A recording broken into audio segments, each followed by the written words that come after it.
It's 7:30 AM on June 17th, 2024, and a 19-year-old teen from England, Jay, makes a Snapchat post. It's nothing out of the ordinary. He's at an Airbnb in the remote village of Masca, northwest Tenerife. He's just spent the night partying at the Papagayo Beach Club as part of a 3-day event in the southern part of the island with his friends.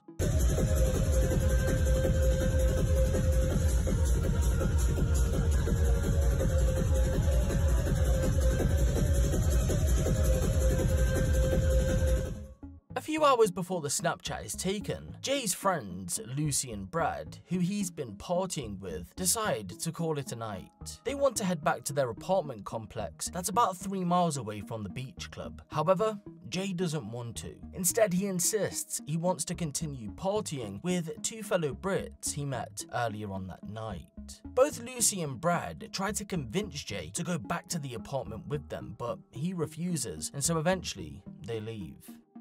At some point between 4 AM and 5 AM, Jay leaves the beach club with the 2 fellow Brits, and together they make the 22-mile trip in a car to Casa Abuelatina, a holiday home in Masca, northwest Tenerife. This is where the 2 Brits are staying. It isn't entirely clear what happens between their arrival and the moment the Snapchat is taken, but by 8 AM, Jay walks to the bus stop that's outside of the Airbnb. He asks the Airbnb owner what time the bus arrives. She tells him 10 AM, but instead of waiting for the bus, he attempts to walk back to his apartment. However, he doesn't make it. Come with me as we take a deep dive into this case that has recently taken the internet by storm, and follow some of the leading theories as to what may have happened to Jay Slater. Those who know him, Jay Slater, describe him as a good-looking popular boy with hundreds of friends. He's just a great person who everyone wanted to be with. The apprentice bricklayer from Oswaldtwistle, Lancashire, England, was said to have been the life of the party, so it's to no surprise that he would eventually plan a trip to Tenerife to attend a 3-day rave in the summer of 2024. However, we need to rewind the clock back 3 years to 2021 to begin this tale, and take a look at an incident that occurred in the summer of that year to see if that could have been the catalyst to Jay's disappearance. Remember though, we must take this theory with a grain of salt, but detectives are currently investigating this line of inquiry. On August 8th, 2021, a party was being held at the old paper mill in Rushton, Lancashire. By that point, the factory had been boarded up for quite a while and was instead being used by local teens as a meeting place. They'd often drink and take drugs there. On this particular day, a teen, 17-year-old Tom Hilton, had travelled to the old paper mill to meet up with a girl, but instead he came face to face with a group of 8 boys, including none other than Jay Slater. Reports say that Tom knew some of the group, but they had drifted apart because of issues that haven't publicly been stated. What is known though is that these issues resulted in Tom and some of the group having a beef with each other. When Tom came face to face with the group, he would flee from the mill, went through the wooded area, sat just outside, and made his way onto the road. But as he did, all 8 caught up with him. Once they did, some of the group took turns landing blows on him, with weapons including a machete, an axe, a hammer, and a golf club, whilst others encouraged the attack. We don't know what exact role Jay played, but witnesses say he played a lesser one, more than likely meaning he was one of the ones encouraging the attack rather than committing it. The brutal assault would leave Tom with severe injuries to his shoulders, legs, and head. The blow to his head left his skull exposed. All 8 would go on trial for violent disorder, witness intimidation, attempted robbery, and conspiracy to supply Class A drugs in relation to a separate case, although what should be noted is that Jay wasn't involved in that separate case to do with drugs. All 8 laughed and joked throughout the trial, but in the end received a slap on the wrist because the judge decided to go down the rehabilitation route rather than handing out custodial sentences. Jay was handed an 18-month community order with 25 days rehabilitation activities and 150 hours unpaid work. Although local reports were available at the time, it was actually a Spanish media outlet who spread the word about Jay's past, which sparked rumours that this could somehow be connected with his disappearance. Many influencers ran with the story, which forced Tom Hilton, the victim in the attack, to speak out. Whoever's writing these TikToks, give it a rest. This young lad's missing and his family's heartbroken. Put yourself in their shoes. Stop talking nonsense on social. Get this lad found. Mentioning my name, all this and that, and have some respect and help find this boy and get him back to his family. It does seem like the Spanish police are taking this line of inquiry seriously. We're not ruling anything out. In cases of missing people, it's natural to investigate their background in case it's relevant to the hunt.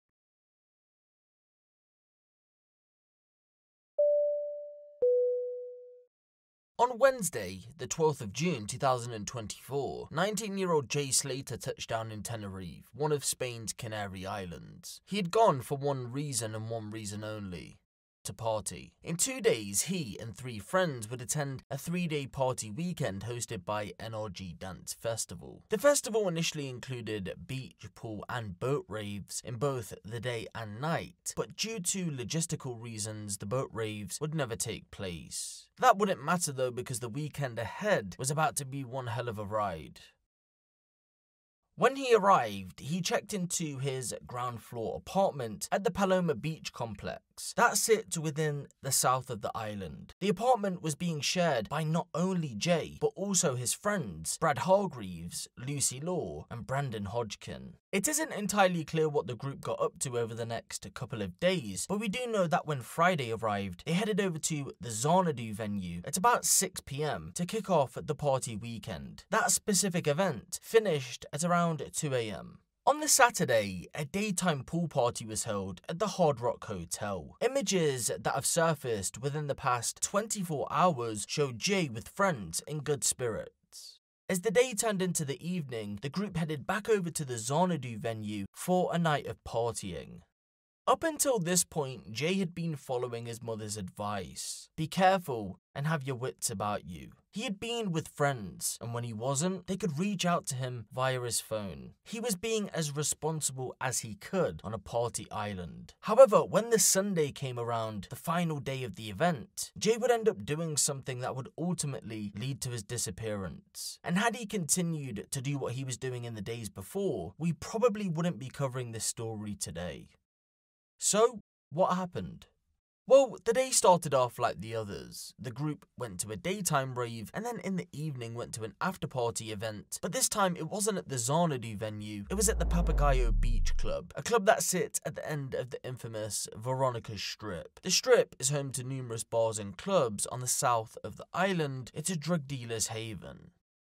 Jay, Lucy and Brad attended the event at Papagayo's, but at some point during the evening, Jay went off on his own. And during that time, he met 2 fellow Brits, who at this moment haven't been formally named, although they have been described as black males in their late 30s, early 40s. One of the men's nicknames is allegedly Johnny Vegas. At around 1 AM, Lucy and Brad told Jay that they wanted to call it a night and asked if he was ready to leave. On the previous night, as a group, they agreed to all leave at the same time, but on this occasion, Jay had other plans. Jay told me he was going with them to their Airbnb when the night was over. I urged him to get back to our place, but he refused and insisted he was going off with them. And that's exactly what Jay did. At some point between 4 AM and 5 AM, he got into a vehicle with the 2 Brits and made the 22-mile trip across the island to their Airbnb, Casa Abuela Tina. That's located in the remote mountain village of Masca. It isn't entirely clear what he got up to at the Airbnb, but the next anyone heard from him was at around 7:30 AM when this Snapchat post was made. He stood on the doorstep of the Airbnb. At 8 AM, Jay was spotted by the Airbnb owner, Ophelia Medina Hernandez, at the bus stop that's situated directly outside of the property. He asked her what time the bus arrived, and she showed him 10 fingers as her English wasn't the greatest. He's to have understood that meant 10 AM. But in response, he didn't wait at the bus stop, nor did he go back to the Airbnb. He instead started to walk up the mountain, even though he had to go down the mountain to return south. Had he walked the correct way, it would have taken him roughly 11 hours to get back to his apartment. Around 15 minutes after he left the bus stop, Ophelia had to drive up the mountain for reasons that are currently unknown. During this trip, she stated that she drove by him. And that, ladies and gentlemen, is the last confirmed sighting of Jay Slater. Although it wasn't the last time anyone would hear from him. You see, just 15 minutes after that, Lucy received a call from a distressed Jay. He stated that he was stranded in the middle of nowhere, was disorientated, had cut his leg on a cactus, was attempting to get back but was severely dehydrated, and his phone battery was on 1%. The call then cut off. Jay Slater hasn't been heard from since. Lucy called the emergency services at around 9 AM, and soon after the mountain rescue were deployed to look for Jay. It's unclear why she took so long to call them. Since then, various law enforcement agencies, locals, social media influencers, and Jay's family and friends have joined in on the hunt for him, but he's yet to be located. You've come back up here today. First of all, how are you feeling about the way things are? You know, it's 72 hours since you spoke to Jay. Well, it's actually even been longer than 72 hours now. It was 72 hours at 8:30 this morning, and obviously that's a long time to be going without. You've come back up here today. First of all, how are you feeling about the way things are? You know, it's 72 hours since you spoke to Jay. Well, it's actually even been longer than 72 hours now. It was 72 hours at 8:30 this morning, and obviously that's a long time to be going without food, without water, and I just think with the amount of time that's gone by, I feel like a little bit more could have been done on the authorities' part over here. But yeah, it's been awful.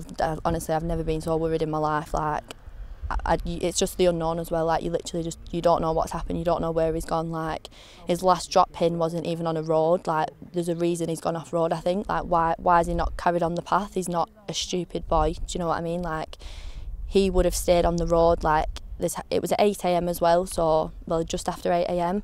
So that's like the perfect time. It's not cold at night. It's not midday heat. So there's hikers, there's tourists, there's photographers. Like, there's people around. He's not stupid. He would know to stay on the road, and then he'd walk past someone and say, look, sorry, I'm lost. Like, I understand there's like the language barrier with some people, but someone would have been able to speak English. He would have been able to communicate efficiently to let them know that he had no phone, he had no water, and he was stuck up here. Like, why has he gone off the road? Like, there's unanswered questions, and I feel like they're not.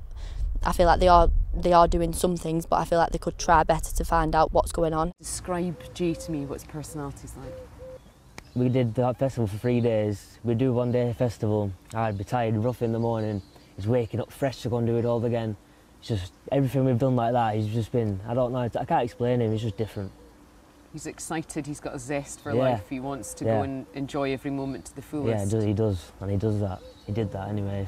So you were actually on the phone to him that morning. He video called you. Tell me what he was saying to you. He was on the phone and he goes, I'm not walking down all around that road. And he's gone over a little bit, like a little, not a big drop, just a little tiny little drop. He's going down there. He goes, I'll ring you back, because I think someone else was ringing him. And he probably, if thinking like me, he would have went back up and started walking around the path again. He wouldn't have gone all that way down there. So you said that you could see his feet and he was actually sort of sliding down the hill. Like, you could hear the rocks. Yeah, that's how I knew he went off the road, because you could hear, like, when you walk on gravel or whatever it is, you can, you know what I mean, it's storms. Were you concerned at that point? Not at the time, no, because we were both like laughing about it. He said, look where I am. Like, I just come out of a festival myself, because he didn't seem concerned on the phone until we knew how far away we were. Yeah. I said, put your location on. He said, a 50-minute drive or a 14-hour walk. I don't know if it's accurate or not. Yeah. So I said to him, well, it's only a 50-minute drive, get a taxi. And what do you hope might be the outcome? And he comes home. Someone brings him home, he's found somewhere. just comes, I don't know how to feel about anything. I've been here now, I've been missing for 10, 11 days, and every day, I mean, my mind's just going blank. I don't know what to say anymore. Obviously everyone wants him to come home. I'm praying he comes home every night. I still got hope for him. I still feel like he's somewhere. It's just a nightmare. It's just an absolute living nightmare. It's like a dream. It's like it's not happening. It really is. It really is. I don't wish this on anybody. I just want my baby back. Just please, just anybody who can help, just look for him. There's a massive area up there, massive. It's over 48 hours now since he was last had any contact with anybody. He's out there somewhere, or somebody knows where he is. We just need to find my baby. First holiday abroad, saving up, looking so forward to this event. 3-day DJs from everywhere, absolutely buzzing about it. 3 days, 3rd day into the NRG festival, and this has happened. I was loving that he would go in and saying, "You'll love it, you'll come back, you'll want to go again, you want to go to all these other different events everywhere." Now I just wish I hadn't encouraged him to go. I should have said, "Don't go to Tenerife." I just think he was probably still in dire spirits, buzzing. He's not known where he is. He's not known the extent of the long journey that he went on to get up there. And he's just thought, still a bit, you know, I'm going to walk. And that's what apparently he said to his last person he contacted. He's just an ace person. Everyone just loves being in his company. He's the life and soul. He is. He's the life and soul. He's a beautiful boy. He's a good-looking boy. He's, you know, he just needs to be here. He needs to be here. I said to him as well, I said, "Jay, please have your wits about you. You know, you're in a foreign country. Just stay together, you know." But Jay being Jay, just like, "Hey, how are you? What's your name? Where are you from?" And like he does. Just a popular guy. That has got him into trouble. So if you haven't been living under a rock, then I'm pretty sure that you've heard about this case and the wild theories that have been circulating. Now, I'm not going to go over all of them. Instead, I want to look at the more realistic theories that have emerged and follow some of the lines of inquiry that police are following. There are currently 2 sightings of Jay that police have been investigating. The first found its origins on social media. Family and friends had received tip-offs from locals in a town that sits just southeast of Masca. They passed on information that Jay had been sat on a bench at roughly 6 PM, 10 hours after his call to Lucy. This CCTV still was handed over with the information. If that is Jay, then that means he's more than likely alive and will at some point make a reappearance. However, there's some issues with that theory. For one, if he did in fact make it to the town, Santiago del Teide, then surely someone would have come forward by now to say that they spotted Jay walking down the mountain road. You see, although the area is somewhat secluded, the road itself is used quite regularly, even at that time in the morning. Also, he would still have his phone on him. I'm pretty sure by 6 PM, he would have been able to find a local who would have helped him charge his phone. Therefore, Jay would have been back in touch with his friends. The second sighting comes from the same town the CCTV footage came from. According to the mayor, he spoke with several locals who believe that they seen Jay watching the Euros in one of the town's bars. But again, if true, why hasn't Jay reached out to anyone yet? The simple answer would be, it's more than likely not Jay, but rather another English native who looks like him.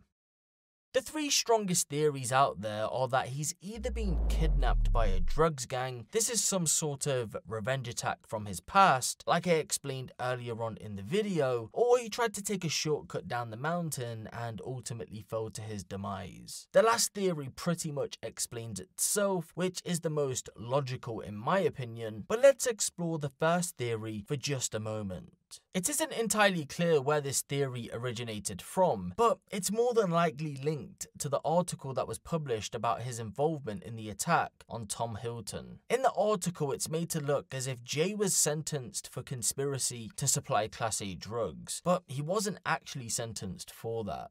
As a result of the article then, it seems as if some have run with the theory that a drugs gang have kidnapped him because his dealings with them on the island. Now, for anyone wondering if the two Brits had anything to do with Jay's disappearance, then the answer, at least at this moment in time, would be no. You see, they've already been questioned by the Spanish authorities and have been allowed to fly back to England. The English police don't wish to speak to them either. However, a detective working on the case has asked them to come forward. There are two key people to date that I have not spoken to, and these are the two men that took Jay back to that holiday rental in the hills. Those two men have spoken to the police, but they are now back in England. I urge those two people to come forward, and I will give you a telephone number at the end to put out. I have only got a description of the one person because I don't have a photograph of the other person, and the information the young men are giving me in terms of it is very limited. But I can tell you the one guy, he's about 6 foot tall, he's quite stocky, he had a distinctive, fairly similar to myself, but it was bright orange wristband on, and he is black, and he's got quite short black hair. Age? Very difficult to tell, but I think he's probably around 30 to 40. Since I've been here and worked with the family, I spent yesterday with them and the night before. They are a very, very united family. They are very supportive, and their one mission, of course, is to find out what happened to Jay. They still live with the hope that Jay will return and that he is not safe but still alive. They have themselves been out searching, and they put up pictures and posters, and of course they are responding to as many inquiries as they possibly can. The position for myself is that I've come over here to investigate. They have sat with me and they have provided me with an in-depth insight into what has happened in the hours leading up to Jay's disappearance. I have to date been able to speak to a large number of witnesses who were with him or came across him during that period of time, and they have all been helpful. There are a number of those that are probably not entirely truthful, and I intend to follow up on those people further by cross-referencing them in relation to other witnesses. I need to speak to those people. Those people have crucial information. There will be you as well as many other people who are asking very pertinent questions in relation to why are they here, what were they doing, and why did they take Jay back to that holiday rental. I know the name of one of those individuals, his nickname. I do not know the name of the other person, but I do have a photograph of that one person. I do not intend to release that photograph yet, but if they do not come forward, I will release that information and ask the public to tell me who they are. So I urge them to come forward before I do that. And the only reason I'm doing that is I believe they have crucial information that may enable us to find out what has happened to Jay. There are two scenarios as far as I'm concerned that's happened to him. He has either come to harm by his own accident up in the hills somewhere, but not directly by the rental, some distance away, or there is a third party involvement. I cannot rule that out at the moment, and there is certainly an aspect that concerns me with regards to the drugs, which is definitely a fraternity that exists around here, and in the last 24-48 hours there is definitely information that gives rise for concern around the drug aspect of it. Young people over here, you only need to go down the strip, and in a matter of 30 seconds without getting a car, you will be offered every single drug that you want, and that is a worry of over here. But at this present moment in time, the Spanish authorities are doing what they're doing. I don't know what they're doing. The Spanish authorities have obviously rejected the help from the Lancashire police. Lancashire police have been very supportive of the family, have provided a direct contact, And Lancashire Police have said that at any stage the Spanish authorities want their help, they will be here and they will help. And they certainly have the experience to be able to do that. But the Spanish police at this present moment in time have said, we do not want your help at all. And of course, as a direct result of that, they would see me as an extension of that. They're not happy that I'm here. I would say, put pride to one side. This is about finding Jay, and we need as many people as possible to get involved. And I would urge, as another appeal, not just to those two people, there are people out here who know more.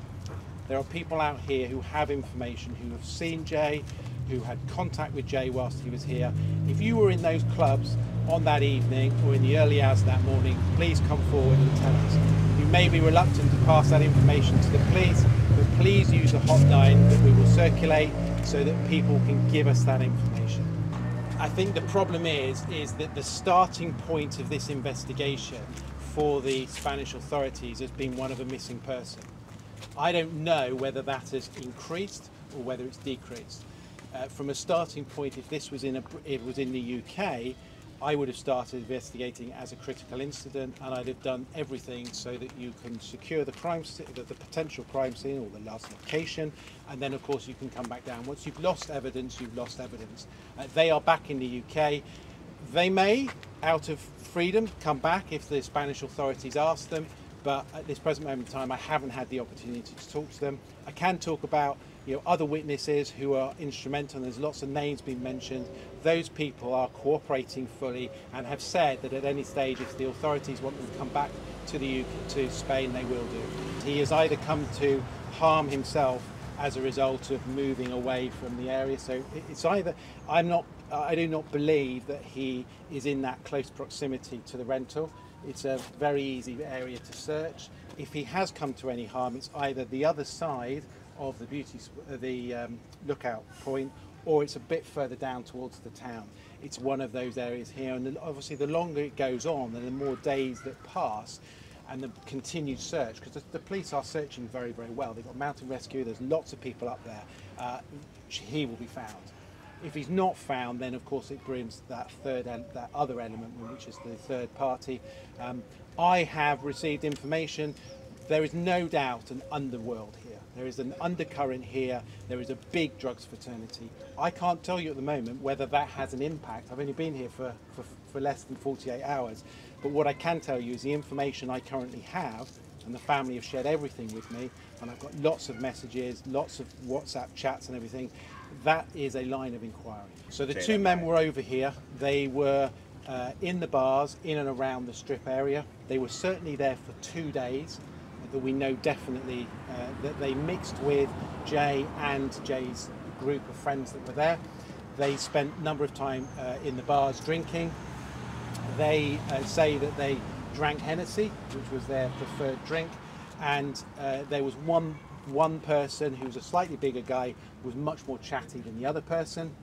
They were there. They didn't go to the festival. They didn't have an invite for the festival. They didn't have a ticket, so they didn't go to the festival, and they were with Jay on the morning, taking them back. What we don't know is why, and of course the questions that raise is why, if you were partying here, do you go to a venue, a holiday let some hour away, which is in a really remote location? I don't know the answer to that.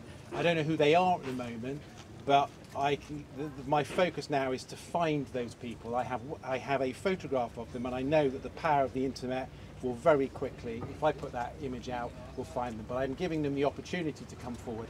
They are witnesses. They are nothing more than that. They are crucial witnesses, and I want to make sure that we secure that evidence in relation to what they've got to say and ask the pertinent questions which could give answers to what's happened. Jade had enjoyed himself that night. They'd consumed quite a bit of alcohol. That morning, when he left the club shut at 4 o'clock. He came out of the club. They sat outside on the wall for a short period of time, wandered around, trying to work out what they were going to do. Jade was during the course, I mean, many of you have seen the videos of him. He looked quite drunk at stages during the course of that. But when he comes out, I am told by people who spoke to him that he was quite in control of himself. So when he goes off with these two men, he is in quite control of himself. What we don't know is why he went with these two men, what was the purpose of that.